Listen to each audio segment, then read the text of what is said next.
Hello, hello, je suis ravie de vous retrouver pour cette guidance Oracle Astro des Verseaux et Ascendant Verseau pour ce mois de septembre. Alors, ce qui est très intéressant, c'est que dans la première partie, pendant la saison de la Vierge, c'est pas votre période préférée, quoique la Vierge soit positionnée dans votre maison 8, qui est la maison à la fois de la transformation, des gains et des pertes financières, des héritages, tout ce qui concerne l'argent et la sexualité. Le soleil en Vierge va mettre en lumière ce thème pour vous. Le côté Vierge peut amener un côté un petit peu plus économe, à faire un peu plus attention à son argent. Alors soit parce que vous avez des dettes à payer, soit parce que vous vous rendez compte que vous êtes des dépensiers intempestifs, ce qui est souvent le cas chez les Verseaux.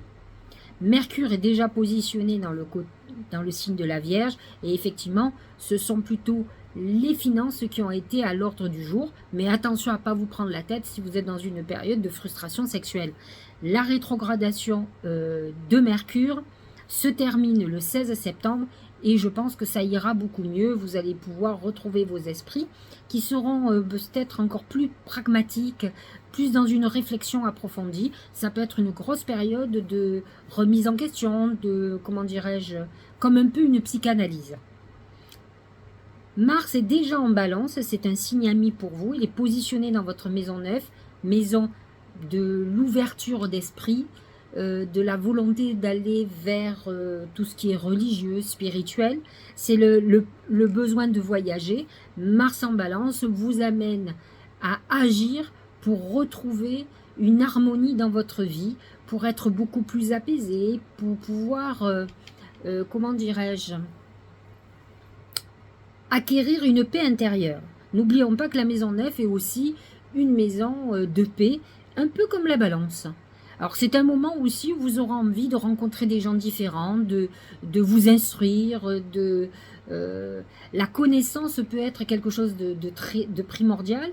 Et si vous êtes dans le monde spirituel ou dans une association spirituelle, c'est un moment où vous allez vouloir peut-être évoluer, agir pour quelque chose de fraternel. Pluton est positionné dans le Capricorne. Alors, c'est vrai que ça amène des transformations et des remises en question pour les Verseaux depuis un bon bout de temps. Alors, ceux qui sont particulièrement touchés, c'est le dernier décan. C'est surtout ceux qui sont presque poissons. Donc, 16, 17, 18, 19 février, dans ces eaux-là. Plus le 18-19 février que les autres, mais les autres sont touchés aussi. Vous avez ça encore pendant quelques mois. Donc, c'est un moment de remise en question profonde, de volonté de changer de vie, de fonctionner différemment. Le poisson est positionné dans votre maison 2. Saturne se positionne dans votre maison financière. Et faites attention à vos investissements, à des leurres, à des choses que vous allez trouver merveilleux et qui finalement vont retomber comme la mayonnaise. Donc faites très attention, d'autant plus que Neptune est positionné en poisson et qu'il a pu à vous amener quelques déboires financiers, des soucis, des dettes, des choses à rembourser, pas mal de trucs. Et si vous avez caché de l'argent aux impôts, eh bien, ils vont vous rattraper. Saturne vous demande d'être beaucoup plus pragmatique, moins dépensier, de prévoir, de faire très attention, en tout cas de vous réorganiser au niveau de vos finances, mais ça va vous réorganiser aussi au niveau de votre patrimoine. Il peut y avoir une volonté chez vous de faire un achat immobilier ou de faire une vente, de faire un rachat aussi. On est dans le questionnement de la réorganisation de son patrimoine. Le nœud karmique est positionné dans votre maison 3, qui est la maison relationnelle, amicale, des frères et sœurs, de votre communication. Vous pourriez être confronté quand même à des coups de gueule. Faites très attention à ce que vous pouvez dire et aux impulsions que vous pourriez avoir. Jupiter positionné en taureau est là toute l'année dans votre maison 4 qui concerne le foyer, la famille. On peut être dans une volonté d'achat immobilier pour la famille, pour le foyer. La rétrogradation de Jupiter aura lieu à partir du 5 septembre et donc là, tout va se ralentir. Ça peut devenir un petit peu plus compliqué. Uranus est déjà positionné dans votre maison 4, ce qui peut amener des événements brutaux, des bouleversements soudains au niveau du foyer. Vénus enfin est positionné en Lion, c'est votre signe complémentaire et opposé, donc il est dans la maison 7, qui est la maison du couple.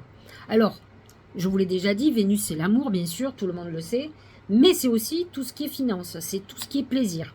Vénus dans votre 7 peut faire redémarrer votre vie de couple, souder beaucoup plus avec un renouveau amoureux, d'autant plus que Vénus va être de nouveau direct à partir du 5 septembre.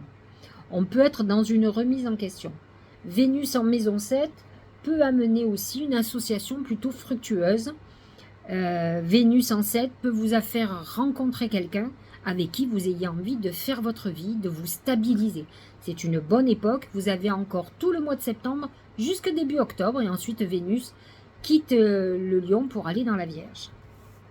Alors nous avons une pleine lune le 31 août qui est sur l'axe Vierge-Poisson, qui est sur un axe 8-2, c'est l'axe financier, et donc faites très attention aux gains et aux pertes, aux volontés d'investissement, réfléchissez, ne soyez pas impulsif.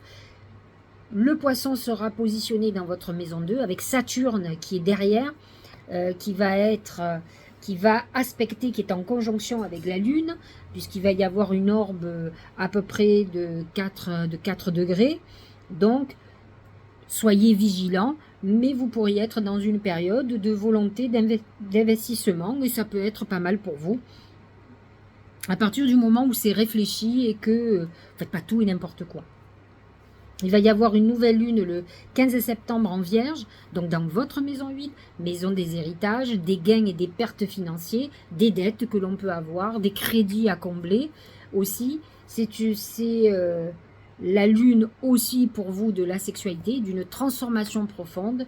C'est une remontée émotionnelle qui peut avoir lieu et qui peut être perturbante pour, par exemple, comment dirais-je, qui peut être perturbante pour tout ce qui concerne l'émotionnel, le psychisme. Vous pouvez être dans une période de grosses réflexions et d'angoisse.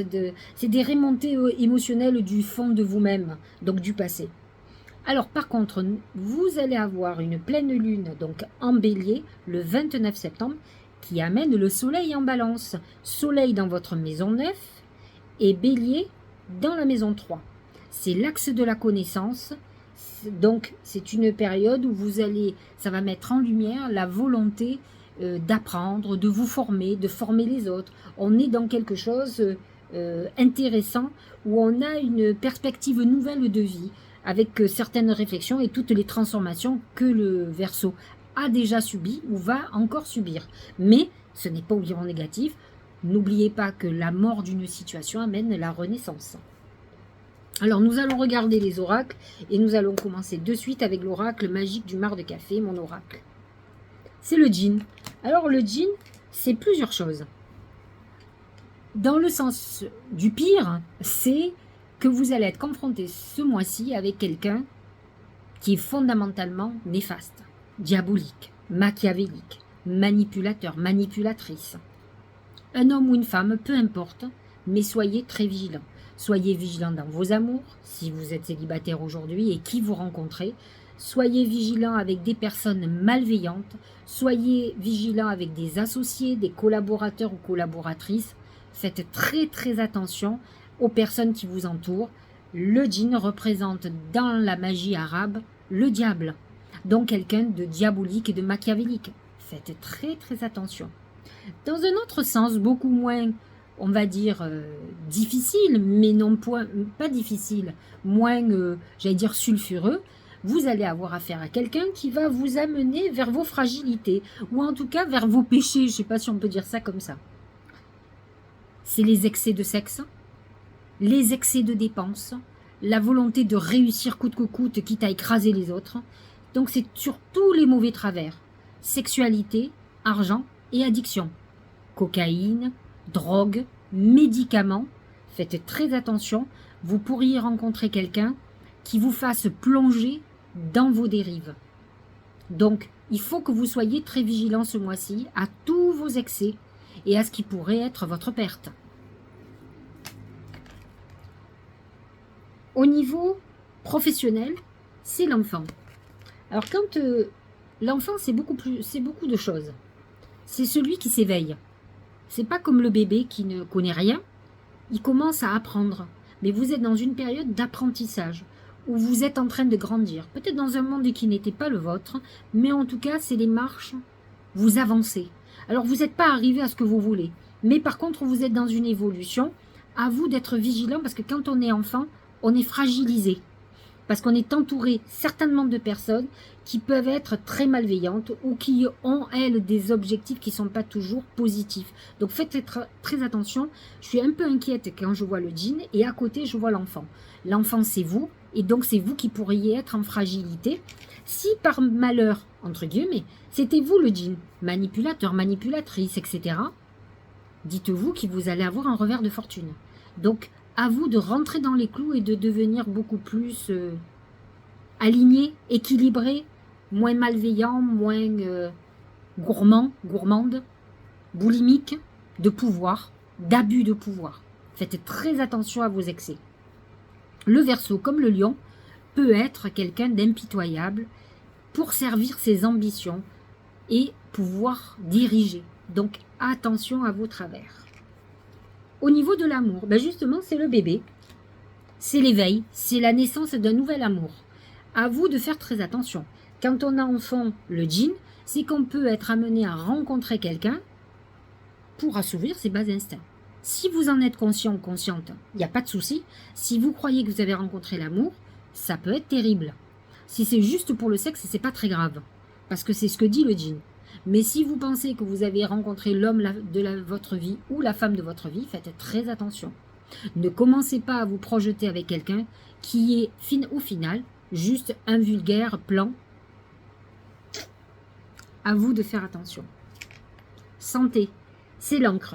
L'encre, c'est deux choses. D'un côté positif, c'est je suis ancré, je suis stable, je suis en équilibre. Justement, je ne suis plus dans les excès.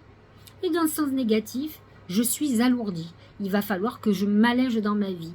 Alléger du poids, donc ça peut être physique, mais ça peut être un allègement psychologique. À vous de vous libérer de gens qui sont toxiques, qui vous posent problème, qui vous tourmentent et qui sont finalement, au bout du compte, déstabilisants dans votre équilibre et qui ne vous amènent pas à l'harmonie. Donc attention à tout ce que vous faites. Au niveau du Tao, regardez bien. C'est l'influence, vous voyez ça? C'est la séduction, l'attraction mutuelle, affection sincère, magnétisme naturel, stimulation, connexion. C'est une connexion sentimentale et sexuelle. À vous de voir, d'avoir la lucidité ou la clairvoyance de savoir comment cette histoire, où elle va vous amener. Lorsque Vénus va être directe, effectivement, vous pouvez rencontrer quelqu'un avec qui vous allez vous installer, mais faites très attention aux relations qui ne sont que des relations éphémères. C'est pas très grave si vous en êtes conscient. Pas si vous commencez à rentrer dans une illusion d'amour ou si vous laissez passer la passion, vos peurs, vos peurs d'abandon, vos peurs de solitude. Faites très attention à tout ça. La disponibilité. Alors je vous le lis, rendez-vous disponible au changement, un virage s'amorce. Alors vous voyez une belle valise. Vous pouvez être dans une période où vous partez en vacances, c'est-à-dire que vous avez travaillé dur pendant une bonne partie de l'été et finalement vous prenez vos vacances aussi maintenant. C'est un moment où vous allez avoir peut-être une période qui a été très lourde, qui va relativement s'alléger. Ce peut être l'annonce d'un déménagement aussi. Ça peut être, effectivement, c'est un changement radical qui est en train de s'opérer. Changement d'habitation, changement professionnel, changement amoureux. On change en profondeur. N'oubliez pas que Pluton amène une transformation de votre vie en profondeur. La légende personnelle. Votre cœur et votre âme vous guident pour accomplir votre raison d'être. C'est intéressant, on est en train de vous dire que vous êtes guidé vers votre voie. Alors j'ai envie de vous dire, en fait, pas le mois de septembre en particulier, mais ces derniers mois qui arrivent fin d'année jusqu'en début d'année, Pluton est toujours en Capricorne. C'est des moments psychologiques très importants, de psychanalyse, où on remet en question, on fait de bilan, on finit, on clôture. Lorsque Pluton va passer dans votre signe à partir, je crois, du mois de février-mars, effectivement, on arrive à cette phase de changement très important. On n'est plus dans la réflexion, on est dans le vrai bouleversement de vie. Avant, c'est une transformation intérieure. et ensuite on agit. Donc effectivement, si cette transformation personnelle a fonctionné, vous devez être beaucoup plus sage. Vous devez maîtriser vos travers. Un des problèmes du Verseau, c'est son ego. Il a la même problématique que Lion. C'est vrai que le Verseau a envie de faire de grandes choses. Beaucoup de Verseaux sont soit dans les médias, le besoin de paraître et d'être reconnus, soit dans la politique parce qu'ils ont l'impression ou ils ont envie de servir les autres. Ce sont des gens qui sont souvent dans la communication, la publicité ou autre, et ce sont des gens qui souvent sont dans des associations spirituelles, dans la fraternité, dans toutes les OGN, tout ce qui peut participer à la pierre à l'édifice. Mais au fond, ils nourrissent un besoin aussi pour eux-mêmes. C'est compliqué parce que ce qui va être intéressant pour eux, c'est effectivement d'œuvrer pour l'humanité, mais tout en laissant une trace personnelle. Alors que quand on fait des choses avec le cœur, on n'a pas de problème à être dans l'ombre. Donc, c'est ce besoin d'ego qui peut être un gros problème.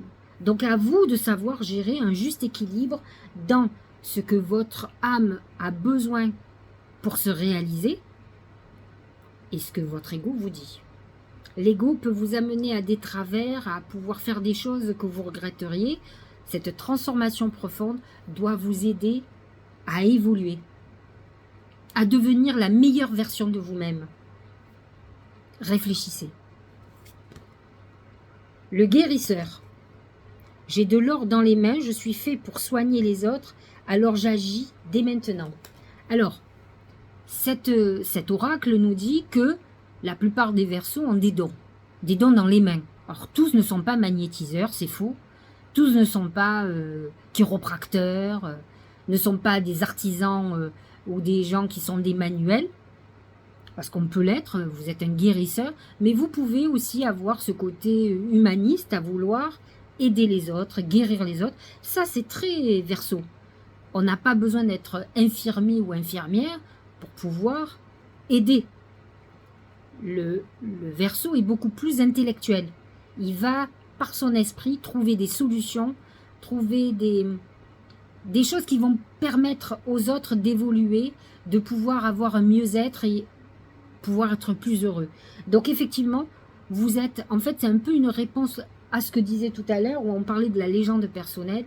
En fait, il faut que vous compreniez que vous avez besoin d'aider les autres, de les guérir de leurs maux, d'avoir des idées. Vous êtes fort dans les idées, vous êtes des gens qui ont des idées géniales. Donc, utilisez cette cérébralité pour nourrir votre âme et vous verrez que votre ego sera nourri aussi. On est toujours satisfait d'être arrivé à bon port, d'avoir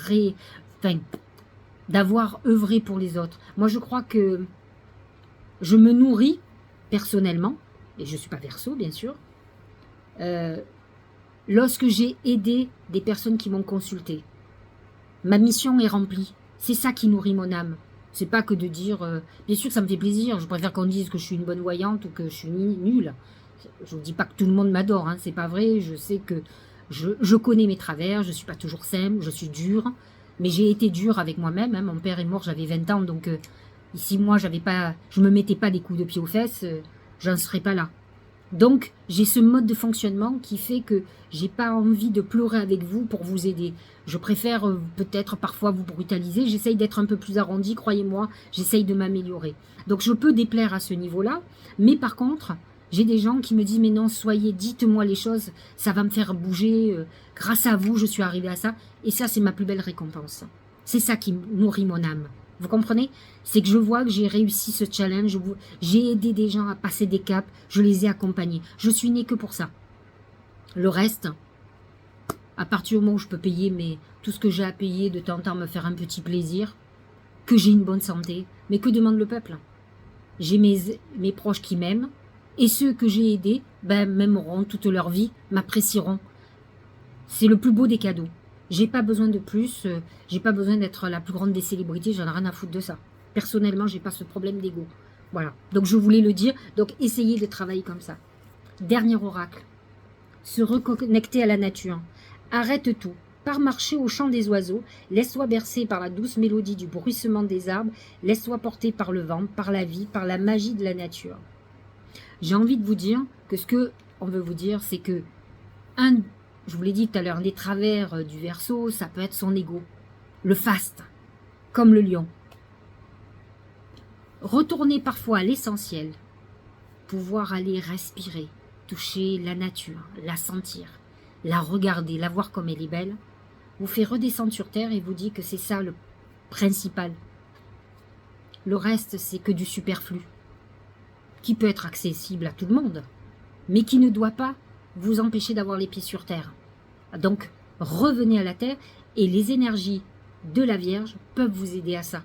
Donc, c'est le bon moyen, ce mois-ci, de redescendre sur terre et d'utiliser tout ça. J'espère que cette guidance vous aura éclairé. Je vous dis à très bientôt. On se retrouve pour le mois d'octobre et je vous embrasse.